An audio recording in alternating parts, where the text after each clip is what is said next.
Olá pessoal, tudo bem? Meu nome é Thiago Prux, eu sou um dos sócios aqui da Capitaliz, que é uma empresa de análise e recomendações de investimentos, e hoje vamos fazer mais um Capitalizo Responde, falando um pouquinho aí sobre dividendos. Já deixo claro o convite para quem não se inscrever no canal, para quem gostar do vídeo dar um like e compartilhar, tá?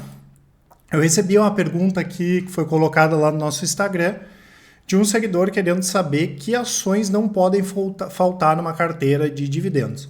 Obviamente eu não posso falar as ações, até porque a gente tem uma carteira aqui, até em respeito aos nossos clientes, mas eu pedi para o pessoal da análise aqui trazer, né, 3 setores ou os 3 principais setores, ou que a gente acha bastante interessantes, e claro, a gente acaba comentando aí sobre algumas ações que não necessariamente são nossas recomendações. Eu lembro que nós temos uma carteira focada em dividendos, né? Inclusive eu vou deixar esse relatório aqui na descrição.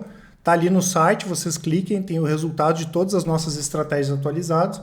A nossa carteira, inclusive esse ano, está performando bem, mais de 10% de alta, 25% em 12 meses aqui, 20%, e mais de 204% contra 54% do Ibovespa e 81% do IDIV. Então, de carteira de dividendos aí a gente entende bastante. Hoje a nossa carteira deve ser quase com certeza a mais rentável do mercado, e ela tem um yield bacana também, hoje na casa aí de 8,62 é a média histórica da carteira, tá? E vou deixar também aqui para quem não é cliente um cupom que dá até 20% na assinatura Carteiras Capitalizo, que tem também essa carteira aqui de dividendos. Sobre os setores, né, pessoal, ou as empresas aí que a gente acha que são imprescindíveis para montar uma boa carteira de dividendos, hoje nós temos o setor de seguros, né? Inclusive nós temos o Warren Buffett, né, que é o principal investidor do mundo, aí, que boa parte da fortuna dele foi construída no setor de seguros. Inclusive recentemente ele fez mais uma aquisição de uma empresa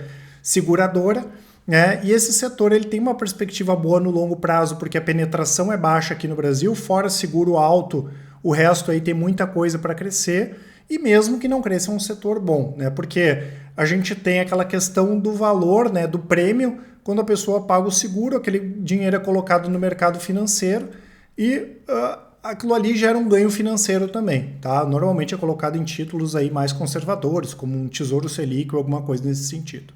Então essa é uma vantagem, isso faz com que o setor de seguros ele tenha esse ganho a mais em relação a outros setores, né? Muito mais tranquilo na hora de precificar um seguro, não existe seguro mal precificado, não tem como uma seguradora vender o seguro de uma Ferrari barata, ela não vai durar. E as pessoas estão acostumadas a pagar mais caro por um seguro de uma Ferrari, se é que tem alguma, por exemplo, aqui dessas que a gente acompanha que faz seguro de Ferrari, né? Então essa é outra vantagem, as empresas têm um poder de barganha bastante interessante, né? E além disso, normalmente são empresas que têm estruturas enxutas, né? O que significa estruturas enxutas? Altos retornos sobre o patrimônio, altas margens, que é o que normalmente acontece aqui nessas empresas. Então elas têm uma previsibilidade muito boa, retorno muito bom, gera muito caixa, acaba como consequência disso também pagando bons dividendos.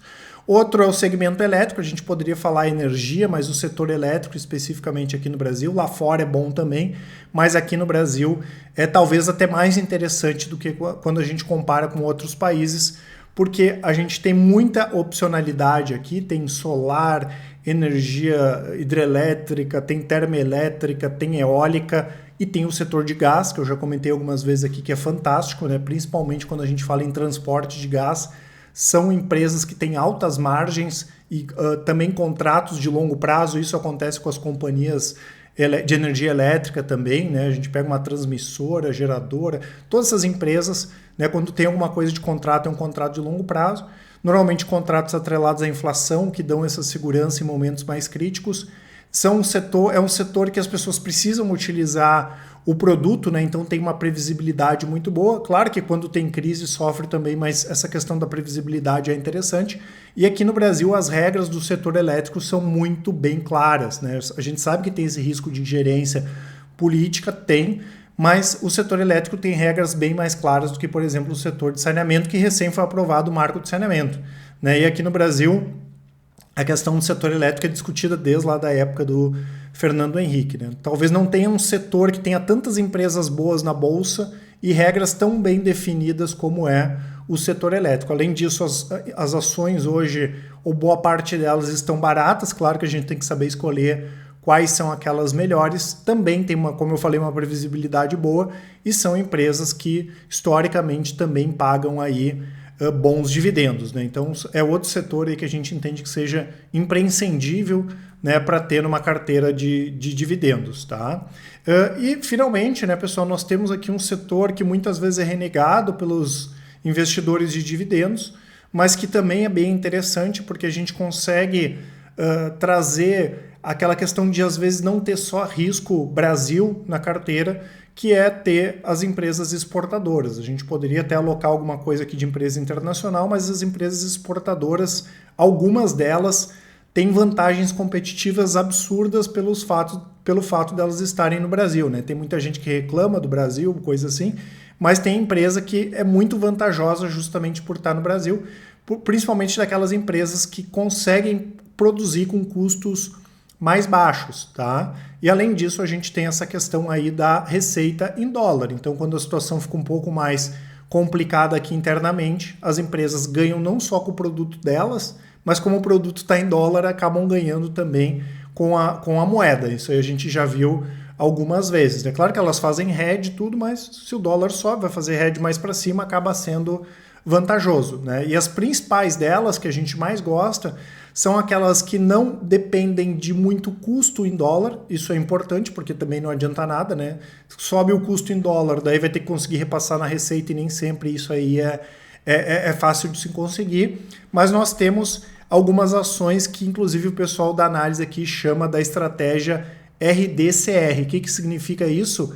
Receita em dólar e custo em real. E são empresas que elas conseguem exportar bastante, né? Elas dependem muito mais de economia americana, asiática, europeia, do que necessariamente da economia brasileira, mas o custo é baixo justamente pelo que eu comentei, pelo fato de elas estarem aqui no Brasil. Claro que não serve qualquer empresa, né? A gente prefere, inclusive, aquelas que tenham baixa necessidade de investimentos. Essas aí vão acabar pagando mais dividendos no curto prazo, porque são empresas que elas conseguem aumentar as vendas em função do câmbio, ou então elas têm uma capacidade produtiva interessante à medida que elas podem vender 20, 30% a mais sem precisar colocar muito dinheiro para que isso aconteça, né? A gente pega algumas empresas de commodity, por exemplo, acontecem isso, né? As empresas não têm necessidade grande de investimento, né?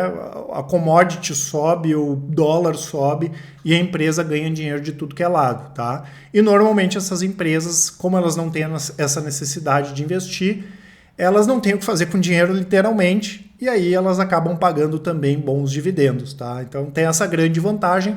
Elas não são empresas que pagam sempre dividendos tão estáveis quanto o setor elétrico, por exemplo, né?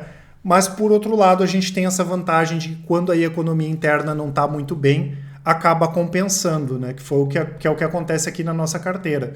Se a gente olhar mesmo em 2020, aqui a queda foi baixa, esse aqui é o desempenho dela desde 2017, e boa parte dessa estabilidade, desse equilíbrio que a gente teve na carteira foi justamente alcançado pelo mix aqui dessas estratégias, né? E claro que essa parte aqui das exportadoras aí vem ajudando bastante nos últimos trimestres da carteira. Tá certo, pessoal? As informações que eu comentei aqui com vocês estão todas na descrição do vídeo. Qualquer dúvida aí que vocês tiverem, nos mandem um WhatsApp, nos chamem no Telegram ou mandem um e-mail. Um grande abraço e ótimos investimentos. Até mais!